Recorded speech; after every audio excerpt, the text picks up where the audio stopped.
하나님의 말씀 같이 보도록 하겠습니다. 사도행전 28장 31절 말씀입니다. 은혜 받으실 하나님의 말씀 사도행전 28장 31절 다 같이 읽어보겠습니다. 하나님의 나라를 전파하며 주 예수 그리스도에 관한 모든 것을 담대하게 거침없이 가르치더라. 아멘. 하나님의 말씀에 대한 우리의 고백 같이 하겠습니다. 주의 말씀은 내 인생의 빛입니다. 주의 말씀은 내 삶을 변화시킵니다. 주께서 말씀하신 대로 나는 하나님의 사랑받는 자녀입니다. 나는 축복의 통로입니다. 오늘도 주의 말씀에 내 마음의 문을 엽니다. 말씀하여 주옵소서. 듣고 깨닫고 말씀대로 살겠습니다. 아멘. 오늘 잘 나오셨습니다. 우리 옆에 분들, 앞뒤 분들 보시고 우리 반갑게 우리 인사하겠습니다. 잘 오셨습니다. 은혜 많이 받으세요.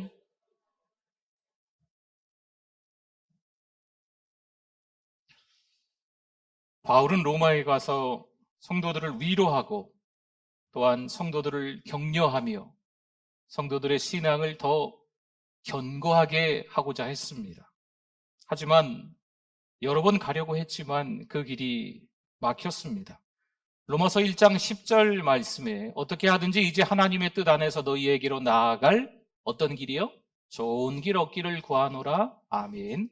바울은 여러 차례 재판을 받은 후에 이제 석방돼야 하는데 가이사에게 가서 재판을 받게 해달라 요구함에 따라 로마로 호송됩니다. 어떤 신분으로 가게 됩니까? 방금 읽은 말씀에 보니까 나아갈 좋은 길 얻기를 구한다고 했는데 그 좋은 길이 뭐가 됐어요? 죄수가 된 겁니다. 하나님께서 로마로 갈 것이라 말씀하셨고 또 바울도 로마에 가서 복음을 전하고 싶었기 때문에 그는 비록 죄수의 몸이지만 로마로 가게 됩니다. 사실 바울은요, 그 지중해 연안을 잘 알고 있었어요. 복음을 전하기 위해서 오며 가며 했기 때문에 어떤 계절에 어떤 바람이 부는지 잘 알고 있었습니다. 그래서 죄수로 호송되고 있는 중이지만 겨울바다, 이 지중해가 위험하다라고 이야기를 하는 거죠. 하지만 죄수의 말이라 듣지 않습니다. 백부장과 선장은 결국 베닉스로 가서 함께 즐기고 싶은 거예요. 베니스가 좀 큰 항구이기 때문에 유흥지가 많았거든요. 결국 배를 출항시킨 겁니다. 그 결과 유라굴로 광풍을 만나 14일간이나 해도 달도 보지 못하게 됩니다.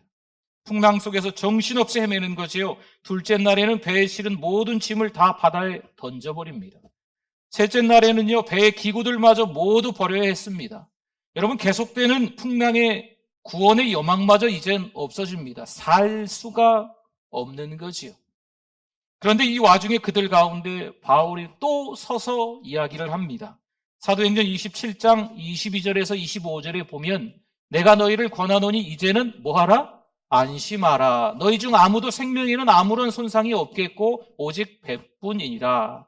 내가 속한 바 곧 내가 섬기는 하나님의 사자가 어젯밤에 내 곁에 서서 말하되 바울아 두려워하지 말라. 내가 가이사 앞에 서야 하겠고 또 하나님께서 너와 함께 항해하는 자들 다 내게 주셨다 하였으니 그러므로 여러분이요 안심하라. 나는 내게 말씀하신 그대로 되리라고 하나님을 믿노라. 아멘. 여러분 보세요. 바울은 죄수이지만 어떻게 해요? 바울은 담대합니다. 분명 이유가 있겠죠. 바울이 담대한 이유가 있지 않겠습니까? 안심하세요. 하나님께서 어젯밤에 내게 말씀하셨어요. 우리가 죽지 않고 다 살아서 반드시 로마로 가게 될 것이라 말씀하셨습니다. 나는 그 하나님을 믿는다고. 그 뒤이어 말씀들을 좀 더 보면 우리가 한 섬에 도착하게 될 것이 용기를 내라고 14일 동안이나 마음을 졸이며 아무것도 먹지 않고 굶어왔는데 이제 음식을 먹고 힘을 내자고 이야기를 합니다. 배는 망가져도 우리는 살 수 있다고 바울이 그 배 안에서 구원의 여망마저 없는 그들에게 담대하게 외치고 있는 거죠. 바울이 떡을 가져다가 하나님께 축사하고 그 배 안에서 먹기 시작합니다. 그들도 다 안심하고 받아 먹습니다. 배는 파손되고 짐 하나 건지지 못했지만 그 많은 사람 가운데 한 사람도 죽을 사람이 없이 멜리데라는 섬에 들어가 구원을 받습니다.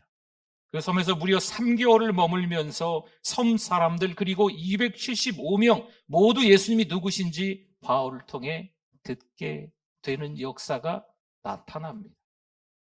바울을 포함하여 그 배 안에 276명이나 되는 많은 사람들이 사실 타고 있었습니다.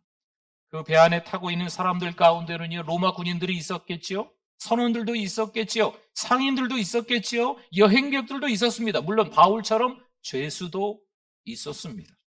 사람들에게 바울은 존재감마저 없는 사람이에요. 왜요? 죄수니까. 뭔가 큰 죄를 짓고 로마까지 끌려가고 있으니 이 사람 인생 이제 끝났구나라고 쳐다볼 필요도 없고 생각할 필요도 없지요. 그런데 큰 풍랑이 일자 죄수였던 바울을 통해서 275명이 살게 되는 역사가 일어난 줄 믿습니다. 왜일까요? 바울은 하나님의 자녀이기 때문입니다. 이것이 성도들을 향한 하나님의 놀라운 계획인 거예요. 여러분, 우리의 가정이 왜 살까요? 우리의 가정 안에 믿음으로 살아가는 우리가 살고 있기 때문입니다. 우리의 학교라는 배가 왜 항해할 수 있을까요? 믿는 우리들이 그 학교를 다니고 있기 때문입니다. 여러분, 우리의 직장 안에 왜 별일 없이 잘 다니고 있을까요? 예수 믿는 하나님의 자녀, 우리가 그 직장을 다니고 있기 때문입니다. 성도에게는 세상을 살릴 능력이 있습니다. 그 자리에 성도인 내가 있는 이유입니다. 우리가 타고 있는 배가 순풍에 혹은 광풍에 항해할 수도 있겠지요. 그런데 성도가 배 전체의 운명을 지고 있는 거예요. 우리가 속해 있는 그 가정이, 학교가, 직장이, 전주가, 이 나라가 우리 예수 믿는 성도들과 교회를 통해 구원을 받게 되고 살게 되는 역사가 일어나는 줄 믿습니다. 여러분, 이것이 누구의 계획일까요? 하나님의 계획인 거예요. 물론 우리가 겉으로 보기에 세상 사람들 앞에서 특별히 더 나을 게 없습니다. 하지만 우리는 세상 사람들에게 없는 놀라운 것이 있어요. 여러분, 뭔지 아십니까? 그것이 바로 예수님이 우리와 함께 계시다는 거예요. 우리 안에 예수님이 계시다는 거죠. 예수 믿는 성도들 마음 중심에 누가 계신다고요? 예수님이 계시는 거예요. 바로 이것이 우리 성도가 세상을 구원하는 능력의 비밀입니다. 이 사실을 믿고 우리 안에 계신 주님을 바라보면서 순종하면 우리가 보잘것없는 존재일지 몰라도 결정적인 순간에 우리를 통해서 우리 주위에 있는 사람들이 구원을 받고 살게 되는 역사가 일어나는 줄 믿습니다. 배에 타고 있던 275명, 또 멜리데 섬 사람들, 여러분, 이것을 깨닫게 돼요. 그러니 우리가 믿는 자로서 어떻게 해야 될까요? 담대해야 된다는 거예요. 왜 바울만 담대한가요? 우리도 담대할 수 있다니까요. 살 소망을 잃어버린 분들이 계십니까? 지치고 힘드신 분들이 계십니까? 함께 하시는 주님을 바라보실 수 있기를 축원합니다. 여러분 보세요. 배 안에 275명과 함께 바울은 로마로 들어갑니다. 로마로 간 그들이 바울을 어떻게 말하고 다닐까요? 배 안에서 어떤 일이 있었는지, 누구 때문에 살게 되었는지, 그가 전하는 예수가 어떤 분인지, 멜리데 섬에 3개월 동안 머물러 있다가 로마로 들어갔는데 그 3개월 동안 거기서 어떤 일이 있었는지, 바울이 무엇을 증거했는지 275명이 그 멜리데 섬 사람들이 몰랐을까요? 로마로 들어간 275명이 외친 게 무엇일까요? 여러분, 짐작이 되지 않습니까? 성도 여러분, 예수님께서 함께 하심을 믿는 것이 능력인 줄 믿습니다. 성도들이 이 땅을 살아갈 때 보잘것없어 보일 때도 많습니다. 하지만 놀라운 능력을 가진 사람이 누구예요? 성도예요, 성도. 우리 덕분에, 우리 가정이, 우리 학교가, 우리 직장이, 우리 주변의 사회가 우리 덕분에, 믿는 우리들 덕분에 살 수 있는 겁니다. 우리 안에 예수님이 계신 줄 믿습니다. 물론 우리가 스스로 아무것도 할 수 없는 건 틀린 말이 아닙니다. 하지만 우리 안에 계신 예수님은요, 세상을 구원하실 분인 줄 믿습니다. 우리가 예수님을 모시고 살면서도 그 사실을 믿지 못할 때가 많습니다. 많은 성도에게 예수님이 우리와 함께 계시다는 분명한 믿음이 안타깝지만 없습니다. 예수님을 믿는 것 같으면서도 예수님을 의식하지 못하는 거지요. 신앙으로 살아가는 것처럼 보이는데 결정적인 그때에 기도하지 않는 거예요. 교회 찾아오지 않는 거지요. 예수님과 상관없는 반대 방향의 길로 걸어가고 있는 거지요. 그냥 나와 함께 계시다고 막연하게 믿고 실제로는 그런 믿음이 없습니다. 고린도후서 4장 7절을 볼까요? 우리가 이 보배는 누굽니까? 예수님입니다. 이 보배를 질그릇에, 우리가 질그릇이거든. 질그릇에 가졌으니 이는 심히 큰 능력은 하나님께 있고 우리에게 있지 아니함을 알게 하려 함이라. 아멘. 능력이 우리에게 있지 않습니다. 우리 안에 계신 아주 귀중한 보배, 예수 그리스도, 그분에게 있는 줄 믿습니다. 그런데 마귀가 구경만 할까요? 아니겠죠? 우리에게서 돈을 빼앗고 건강을 빼앗겠죠. 또 우리에게서 가정을 빼앗기도 하겠죠. 그런데 그것보다도 더 예수님과의 친밀함을 빼앗아 가려고 수단과 방법을 가리지 않습니다. 우리가 예수님을 의식하지 않으면 마귀가 우리를 가지고 놀아요. 우리의 감정을 가지고 놀아요. 어떻게 해서든지 우리를 충동해서 예수님을 느끼지 못하게 하는 거죠. 잠언 4장 23절에서 이런 말씀이 있어요. 같이 한번 읽어주십시오. 모든 지킬 만한 것 중에 더욱 내 마음을 지키라. 생명의 근원이 이에서 남이니라. 아멘. 예수님을 모시고 사는 그 마음을 우리가 지켜내야 될 줄 믿습니다.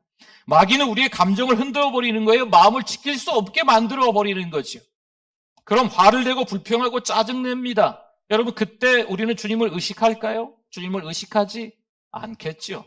이건 주님을 무시하는 처사입니다. 우리가 감정을 잘 절제해야 합니다. 절제하지 못하여 화를 내거나 불평하거나 음란한 일에 눈길을 주거나 세상 욕심을 품으면 우리 안에 계신 예수님의 축복은 사라지는 거죠. 그럼 뭐가 가득 차게 될까요? 더러움과 혼란스러움과 우울함이나 짜증, 불안을 느끼게 되는 거예요. 그런 것들이 차게 되는 거죠. 성도 여러분, 마음을 지켜야 돼요. 우리가 주님 앞에서 도무지 가질 수 없는 마음과 생각을 품고 말과 행동을 해버리면 그 다음부터 성령님께서 역사하실 이유가 없죠. 그때부터 우리는 영적으로 무뎌집니다. 무감각해져요. 분명 그리스도인인 것 같은데 세상 문화의 향락에서 잘 지내는 거죠. 평소에 둔감한 영적 상태로 살아가는 이들은요, 세상의 영들과 접촉을 해도 별로 고통을 느끼지 못합니다. 오히려 믿음의 사람이 모여있는 공동체에서 불안한 거지요. 불편한 겁니다. 오히려 교회에 찾아왔는데 왠지 좀 어색한 거예요. 빨리 세상으로 들어가고 싶은 거죠. 그들의 마음은 어둡고 더럽고 음란한 것에서 즐거워합니다. 성도 여러분, 이런 마음의 상태가 어떤 것인지 신앙생활하는 우리가 이제는 좀 깨달아야 될 때입니다. 주님을 의식하면 그렇게 살 수 없어요. 악한 어둠의 영들의 움직임을 견디기가 어렵습니다. 얼마나 그 마음에 거부감으로 다가오는지 몰라요. 불편해서 견딜 수가 없는 거죠. 전에는 좋았지만, 전에는 편했지만 이제는 괴롭습니다. 주님을 바라보는 눈이 열린 사람은요, 세상과 절대로 나란히 동행하면서 살지 못합니다. 물론 세상과 완전히 떨어져서 살 수는 없겠죠. 하지만 아무거나 보지 않죠. 아무거나 듣는 게 아니죠. 아무거나 먹는 게 아니죠. 아무거나 말하는 게 아니죠. 아무데나 가는 게 아니죠. 여러분, 어두운 게 혹시 싫으십니까? 더러움이 싫으십니까? 음란한 게 싫으십니까? 그럼 주님을 바라보는 눈이 열린 사람입니다. 주님의 임재하심을 의식하고 있는, 느끼고 있는 사람인 겁니다. 그러나 세상에서 더 친밀하게 잘 지내고 있다면, 거기서 잘 지내고 있는데 고통스럽지 않다면 영적으로 무디어진 상태입니다. 세상에 민감하고 하나님께는 둔감한 상태죠. 무감각해져 버린 겁니다. 예수님이 내 마음에 계신 것을 의식하지 않고 살고 있는 거죠. 사사기 2장 11절 말씀에 이스라엘 자손이 여호와의 목전에 악을 행하여 바알들을 섬기며 아멘. 사사기에 보면 이스라엘 백성이 다른 민족들과의 전쟁에서 패했는데요, 노예처럼 살게 되는 이야기가 계속해서 이 악순환이 이어서 반복해서 나오는 것을 볼 수 있어요. 그런데 그 이유가 항상 같습니다. 방금 읽은 것처럼 이스라엘 자손이 여호와의 목전에 악을 행하여. 이 사사기 전체에 물론 하나님께서 사사를 등장시켜서 다시 이스라엘 백성들을 회복시키는 것처럼 보이지만 그들이 또 다시 죄를 지어요. 이 반복적인 겁니다. 이스라엘 목전에서 악을 행하여. 사사기에 한 7번 정도 반복해서 나오는 글귀입니다. 이 세상 그 어느 곳도 하나님의 눈을 벗어날 곳은, 피할 곳은 없는 줄 믿습니다. 여호와의 목전이라고 하는 것은 교회만 얘기하는 게 아니에요. 여호와의 목전이라고 하는 것은 어떤 특정한 장소가 아니에요. 우리가 죄를 지을 때 그것은요, 하나님의 눈앞에서 죄를 짓는 거죠. 그런데 그들이 그 사실을 알았을까요? 몰랐습니다. 보이지 않지만 항상 지켜보신 하나님에 대한 믿음이 없었기 때문입니다. 다윗 얘기를 한번 해볼까요? 다윗이 충신인 우리아의 아내 밧세바가 목욕하는 것을 보고 죄를 짓습니다. 밧세바를 궁궐로 끌어들여서 동침하죠. 또 충신 우리아를 사지로 내보내 죽게 만듭니다. 간음죄와 살인죄를 저지르죠. 그때 나단 선지자를 통해 하나님께서 다윗에게 주신 말씀이 이 말씀이에요. 사무엘하 12장 10절 말씀에 이제 네가 나를 어떻게 여기고 업신 여기고 햇사람 우리아의 아내를 빼앗아 내 아내로 삼았은즉 칼이 내 집에서 영원토록 떠나지 아니하리라 하셨고, 아멘. 다윗이 감히 하나님을 업신 여기려고 이런 죄들을 지은 걸까요? 의도하지는 않았어도 그런 죄를 지은 것은 하나님을 업신여긴 행동이 맞습니다. 심한 말을 하고 비꼬는 말을 하고 화를 내고 욕을 합니다. 흉을 봅니다. 성도 여러분, 누구 이야기일까요? 우리의 이야기입니다. 그렇게 해놓고 주님의 임재가 느껴지지 않는다고 말하는 거지요. 하나님의 자녀답게 살아가지 않고 왜 바울만 그렇게 담대한지 모르겠어요. 성경에 보면 신앙의 선배들이 많이 있는데 왜 애들이 이렇게 담대하게 사는지 모르겠어요. 죽음 앞에서 왜 두려워하지 않고 겁내지 않고 사는지 모르겠어 이야기를 하는 거죠. 하나님을 의식하지 않고 살아가는 우리가, 세상에 살아가는 것이 좋은 우리가 이렇게 이야기하면 앞뒤가 맞지 않는 거예요.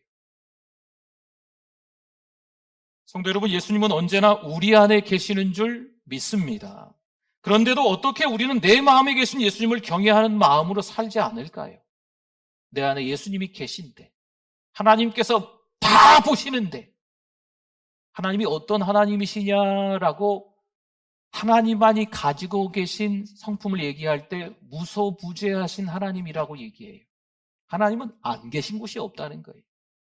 그렇기 때문에 다 여호와의 목전이죠. 하나님의 눈앞인 거죠.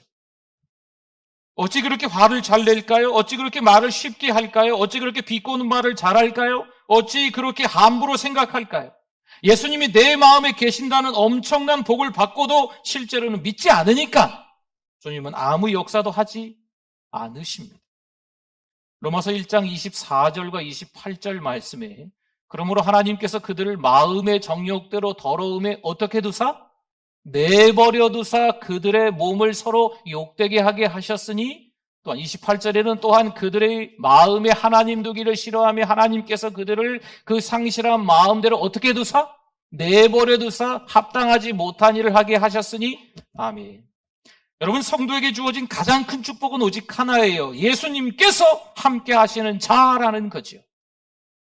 여러분, 이게 축복인 줄 믿습니다. 임마누엘, 하나님은 우리와 함께 하시는 줄 믿습니다. 세상 끝날까지 우리와 함께 하시는 하나님이신 줄 믿으시기 바랍니다. 그런데 내 마음대로 살기에 하나님이 내버려 두신다면 어떻게 될까요? 하나님을 의식하지 못하고 하나님과 관계없는 삶을 살아가겠죠. 믿음의 사람들, 믿음의 공동체가 불편하고요. 세상이 더 편한 거죠. 악한 영들, 더러운 음란한 영들이 있는 그곳이 더 편하고 즐거운 거예요. 하나님이 내버려 두신다면 말이죠. 저와 여러분들이 예수님을 의식하며 살아가실 수 있기를 바랍니다. 그래야 담대해지는 거예요. 사도 바울이 로마의 죄수로 호송되었지만 바울에 대한 소문은 아무래도 그 로마 땅에 삽시간에 퍼졌을 것 같아요. 왜요? 275명과 함께 그 배에서 내렸기 때문에 그렇습니다. 275명이 어디를 가더라도 바울에 대해 말하지 않았을까요? 충분히 짐작할 수 있는 내용 아닙니까? 만약 바울이 홀로 로마에 들어갔다면 진짜 혼자 복음을 전해야 되겠죠. 감옥에 갇히던, 셋집에 머무르던, 안가에 있던, 어쨌든 바울 혼자 뭔가를 해야 되겠죠. 그러나 하나님은 바울을 그렇게 보내지 않으십니다. 물론 죄수의 몸으로 보내시는 게 좋은 길이라고 말할 수는 없겠지만 어쨌든 죄수로 들어가면서 275명이나 되는 많은 복음의 동역자들과 함께 들어가게 되는 거예요. 사랑하는 성도 여러분, 우리는 혼자가 아닙니다. 바울도 혼자가 아니죠. 로마의 성도들이 있고요. 275명도 있고 여전히 바울과 함께 하시는 주님이 계신 줄 믿습니다. 사랑하는 성도 여러분, 우리도 혼자가 아닙니다. 우리도 믿음의 동역자들이 옆에 계시잖아요. 동서남북에 지금 앉아 계시지 않습니까? 여러분, 세상에 너무 안주하며 살아가지 않기를 바랍니다. 세상의 것을 좋아하다 보면 자꾸 무뎌져요. 여러분, 무뎌진 칼로 뭘 하겠습니까? 무뎌진 도끼로 뭘 할 수 있겠나요? 영적인 감각이 되살아나야 될 줄 믿습니다. 우리 31절 말씀 한 번 더. 하나님의 나라를 전파하며 주 예수 그리스도에 관한 모든 것을 담대하게 거침없이 가르치더라. 아멘. 사도행전의 맨 마지막 절 말씀입니다. 주일 오후 예배에 한 50여 주 정도 사도행전의 말씀을 보고 오늘 주일 오후에 이 사도행전 말씀이 이 말씀으로 끝이 나요. 사도 바울은요, 어디를 가나 첫째, 하나님의 나라를 전파하고 둘째, 누구를 증거해요? 예수 그리스도를 증거하며 살아왔어요. 어떻게? 담대하게 거침없이 그렇게 살아갔다는 거죠. 사랑하는 성도 여러분, 오늘을 살아간 우리도 마찬가지여야 되겠습니다. 이 사실을 정말 믿고 마음과 그 생각에 여러분 명심하셔야 될 거예요. 주님께 복종하고 작은 하나님의 말씀이라도 순종하면서 예수님께서 우리에게 담대함을 주시는 그 믿음을 가지고 전하면서 살아가실 수 있기를 바랍니다. 이제 우리가 하나님의 자녀로 거침없이 담대해야 될 때인 줄 믿습니다. 아멘. 우리 같이 기도하겠습니다. 오늘 말씀 생각하면서 주여 한번 부르시고 기도합니다. 주여, 하나님 아버지 감사합니다. 오늘도 우리를 사랑해 주셔서 하나님의 은혜로 살아가게 하심을 감사합니다. 하나님 탓을 하며 불평하고 원망하며 세상 탓을 하며 살아갔던 우리를 용서하여 주시옵소서. 여호와의 목전에서 악을 행하지 않도록 하나님 우리를 긍휼히 여겨 주시옵소서. 우리를 살려 주시옵소서. 연약한 우리가, 죄인된 우리가, 하나님과 원수된 우리가 십자가의 그 사랑으로 말미암아서 하나님의 자녀가 되었는데 열심을 품고 주를 섬길 수 있도록 하여 주시옵소서. 하나님 아버지, 은혜를 감사합니다. 오늘도 여호와의 목전에서 예배하게 해주심을 감사합니다. 어느 곳에 있든지 어느 곳에 가든지 그 자리에서 하나님의 영광을 드러내는 하나님의 자녀로 살아가게 하여 주시옵소서. 부지런하여 열심을 품고 주를 섬길 수 있는 사랑하는 우리 교회 모든 성도들 되게 하여 주실 줄 믿습니다. 예수님의 이름으로 기도드립니다. 아멘.